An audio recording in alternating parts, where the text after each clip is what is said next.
A Sioux Falls man and former U.S. Marine wants people to know about the past, specifically World War I. Eric Thorstensen introduces us to Randy Megard. This week, someone you should know.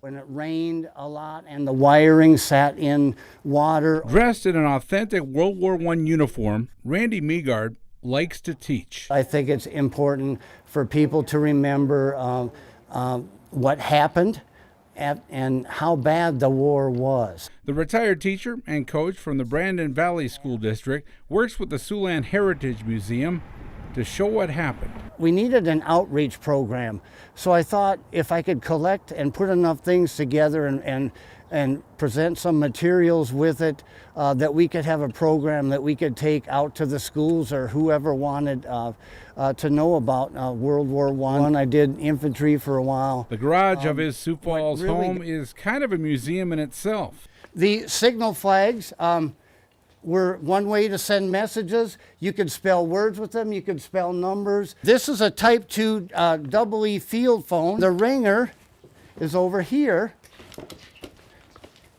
If you wanted to call somebody, this is Tommy, he's a male. But maybe the most interesting, he's a little skittish. He has a male and a female pigeon. I purchased a pair of what we call Bordeaux racing pigeons. He's the male of the brood that I have. They were purchased from a farm in Minnesota. She has more of a slender body. They're homing pigeons with very similar characteristics of what the old carrier pigeon in World War I would have had. The soldiers would carry the birds out onto the battlefield, and they played a big role in the war. The pigeon would carry one of these tubes.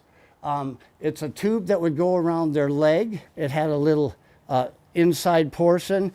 So you didn't have much paper or you could write on. So you had to write a very small message, roll it up into this tube, place it into the main container, and then attach it to the bird.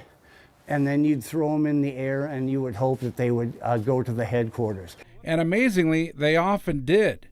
Randy's pigeons, Tommy and Cher, have shown those skills. The birds have gotten away from me and have flown away, you know, maybe a mile, a couple miles, but they always come back to their home. They're very likable. It is amazing, and the scientists, there's no specific reason that they can figure out how to get back to where they need to be.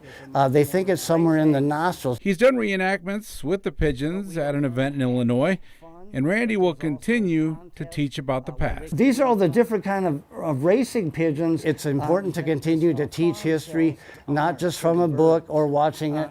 Now, the male has smaller eyes than TV or a monitor, you know, but to actually kind of see the things, feel the things. Cher always likes the comfort of her cage. I line it with straw. In Sioux Falls. For the safety of it, I just close the lid down like so. Eric Thorstensen, Dakota News Now. Randy said he hasn't gone to many schools since the pandemic, would like to start taking his historic items, including his pigeons, to teach kids about how they were used in the war. As always, if there's something you think we should all know, please email a nomination to news@dakotanewsnow.com.